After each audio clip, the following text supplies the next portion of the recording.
Today, it was like any other day for the fleet, patrolling unknown waters in search of enemy ships. A friendly destroyer spots the enemy in the distance. The battleship captain, learning from the mistakes made at the Battle of Solomon Islands, speeds ahead, carefully maneuvering his battleship so it is angled to the approaching enemy. At the Battle of Solomon Islands, days earlier, battleship captains were not well trained and they made many mistakes. Friendly captains chose to shoot highly explosive shells at enemy ships rather than armored piercing, which did little damage compared to the enemy's armored piercing rounds.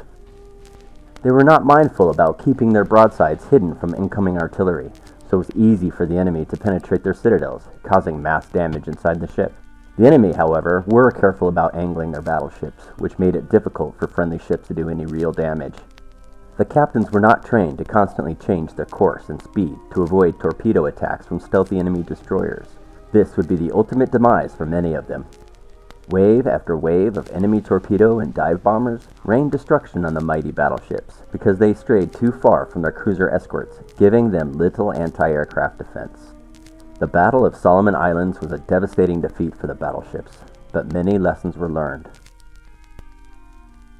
Careful to not fall behind the rest of the fleet, where his guns are less effective, the captain moves forward of the cruisers, where his battleship's heavy armor and high health points can absorb damage.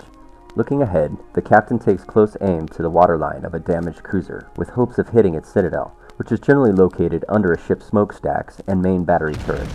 He orders his guns to fire a full salvo of armor-piercing rounds into the oncoming cruiser. Direct hit! Cheers could be heard across the ship, but the celebration was short. There's a huge explosion. Rounds from enemy high-explosive shells hit the ship.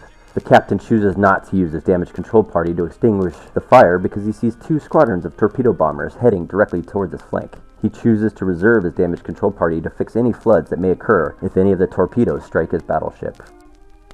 He gives the order to turn into the oncoming torpedoes to minimize the amount of torpedo strikes, a lesson that could have saved many ships at the Battle of Solomon Islands. Narrowly, all the torpedoes miss, and the captain maneuvers his battleship to engage the enemy. The captain calls for the damage control party. Fire, breaking out across the ship, is extinguished by their quick response. The battleship's repair party immediately goes to work, patching up the ship and regaining precious health points.